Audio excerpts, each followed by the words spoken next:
my name is DeAguero, and I got my undergraduate degree in environmental engineering from Mines in 2018.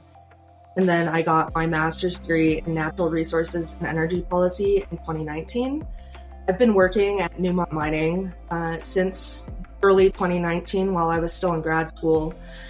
And I currently am a senior environmental technical representative for our legacy group. Right now, though my role initially started as an environmental engineer, doing more of the technical reporting and things like that, because we work with such a small group of people, I really have a multifaceted role that doesn't really fall into one category.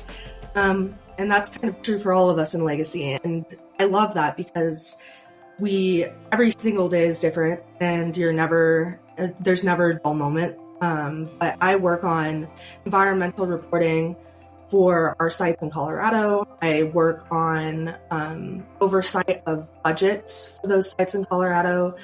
I manage a hunting program in southern Colorado at one of our sites to promote healthy land management and wildlife management.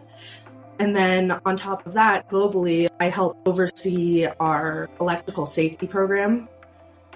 And that takes me all over. And then on top of that, I also have been helping out with our internal budgeting process for value assurance. So any budget that is greater than $2 million going toward one specific project must go through an investment council review. And I've been really heavily involved for a bunch of our sites in Canada, in the United States, and in Central America, in getting that process started and completing those checks and balances so we can go ahead and move forward with those projects. So all over the board.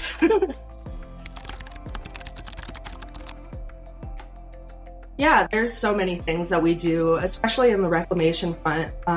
We do innovative reclamation technologies and pilot studies on our sites all the time because technology is changing so fast, and sometimes it's hard to get our hands on a fully fledged pilot that we know will work. And so we've been really good about having boots on the ground with tweaking different pilot studies and things that are just really out there and aren't really researched at a high level in universities or in case studies around the world. And so being able to be a part of that process has been really, really exciting. And then just on top of that, the places that I help manage, they're in beautiful locations throughout the world. So it's always just really nice when you go on a site visit where you go to do sampling, where you go to do reporting, and your backdrop is, I don't know, the San Miguel River or the rainforest in Guatemala or whatever it might be. I think a couple months ago I was up on Lake Superior. So just being able to go all over and experience all these different places and meet so many new people and really broaden your world perspective while doing the thing that you love and the thing that you're passionate about is super exciting to me.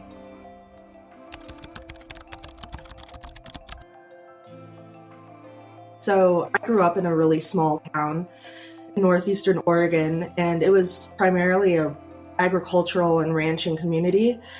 And in that space, I found that I was really interested and passionate about, coming together with people and communities and figuring out the best way to do things environmentally while, bringing the communities along with me and making sure that they have their needs valued and heard. So based on that passion, I went into environmental engineering. And I didn't really know that mining reclamation was a thing when I started my undergraduate degree.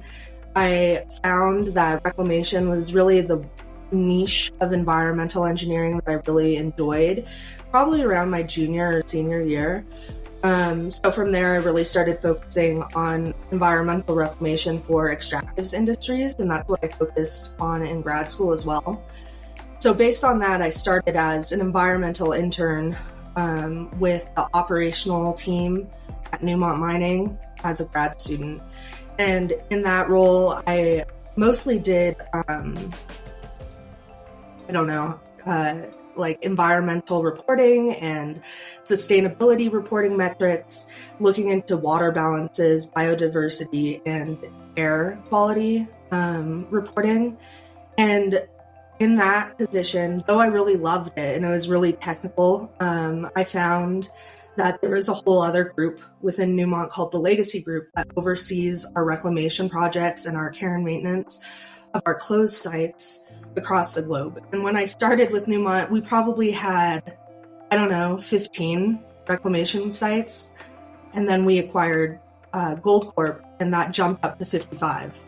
So after I started working in the Legacy Group full-time, we went really quickly from being a group of, 4 to 10 core members of the team to being a group of 120, 130 people on the team. And so I really got a lot of exposure to our global sites in Central America and Canada, across the United States, and then we have a couple in Australia as well.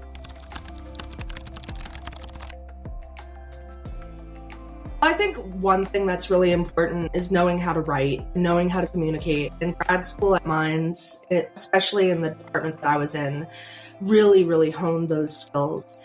And then beyond that, just having resiliency, and Mines teaches you that better than anything, I think, is being tenacious and not stopping even when it gets tough, and, really following through on what you have set your mind to do. Even if it gets really hard and you're not sure if you're going to make it through. I think those kind of experiences that you have at Mines, though you might not feel it right now, it really does in the future shape who you are and make you a more well-rounded person. And then from there, you can do anything you set your mind to. And so it really eliminates the boundaries of your own mind and what you can expect from yourself. And I think not only is that the most important thing that Mines brought to me, it really helps you in your overall success as a human being in this world beyond your career aspirations.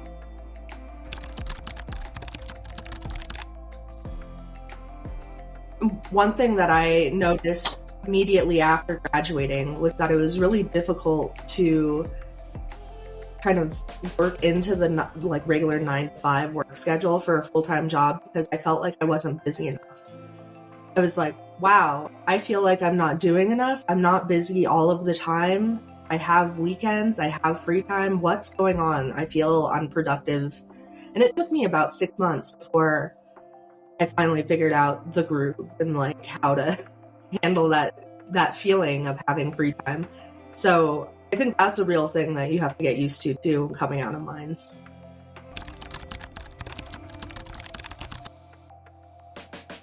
So I'm really fortunate to work for a company that values inclusiveness and diversity, and Newmont has done a really good job of hiring a lot of women.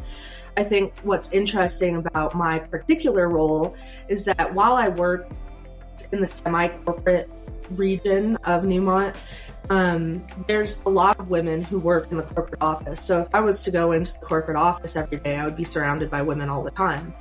But my job being remote and being on the reclamation side, I actually work with a vast majority of men. So I am one of 4 women out of, 100 men.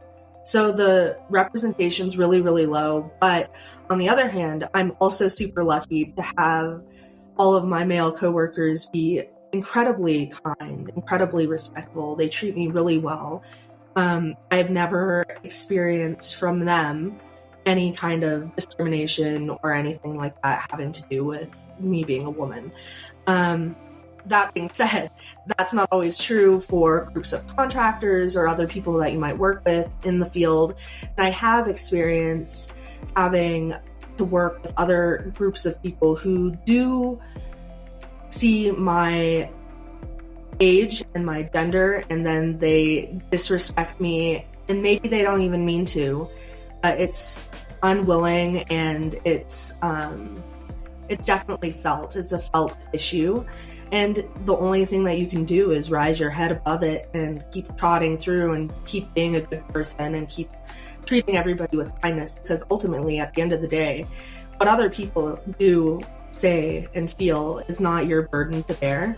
And at the end of the day, you're only responsible with who you are, how you treat others, and how you treat yourself. And so if anybody, especially women who are graduating from mines, have ever felt, discriminated against, I would urge them to try and remember that, and try to, remember that it's not your fault if somebody else is being a jerk to you just because you're a woman. And that ultimately it's going to be character building, and it's going to make you into a much stronger person and engineer by the end of that experience.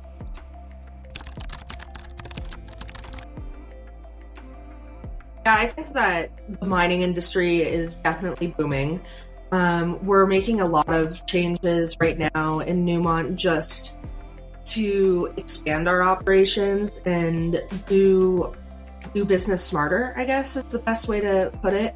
And that comes along with a lot more job opportunities, a lot of change. And with change, although it might be scary, that also means that there's a lot of opportunity for growth. So I've seen us hire a ton of new people. I've been part of the hiring process in other places, and we do look for, diverse candidates. And I think both of the roles that I helped interview for, we ended up ultimately choosing young women. So it's really cool to see that time and time again, we're seeing more women who are the best candidates, who are the best fit for the role, because they fit all of the criteria that you want for not only a good engineer who's detail oriented, but also a really good worker and somebody who's going to get along with their coworkers really well. And I think that's one thing that mines can teach all of us as, young engineers, is how to really capitalize on, human relations. And we could do a lot of good if we had more people who are able to work well in groups and get out there and change the world one step at a time.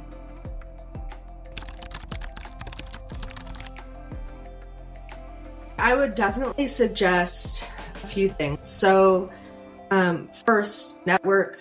I think that it kind of gets lost, right? Sometimes you hear it so much, you're like, oh, it's not what you know, it's who you know. And it couldn't be further from it's so true that it couldn't be said enough. And because we say it so much, it gets kind of lost, right?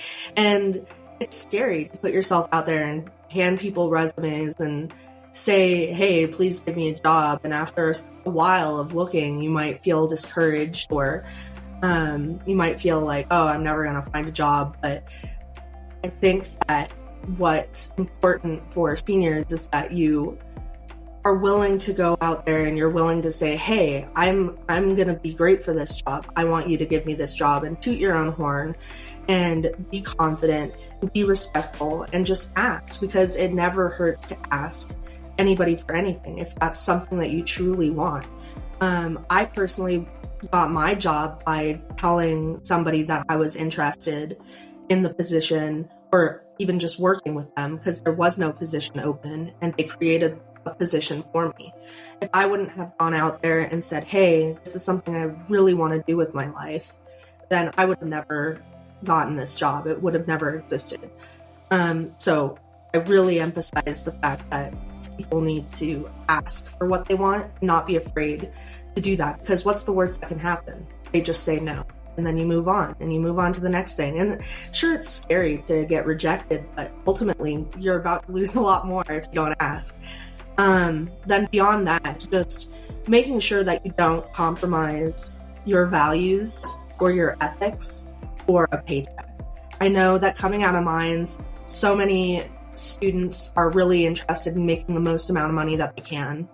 And sometimes that can get you in a really tough spot. Like maybe you start a job at a place that you really hate and you didn't look enough into the work culture or the company culture, and you end up really not liking your work just because of the people that you're working around or the types of ethics that you're forced into by working for that company. And I would really recommend that students, when you're looking for a job, you focus on the kind of company that you want to work with first and make sure that it's a really good fit for you. Make sure that you'll be happy going to work every day, because ultimately at the end of the day, if you're not happy going to work, it doesn't matter if you're making $100, $150, $200,000 a year, you're not going to want to be there. And that's going to suck the life out of you faster than anything else. And then you won't have time to enjoy yourself and do the things that we talked about earlier and have hobbies. And so I think those two things are definitely the most important for students to consider. And again, just being tenacious and not giving up if you really want something.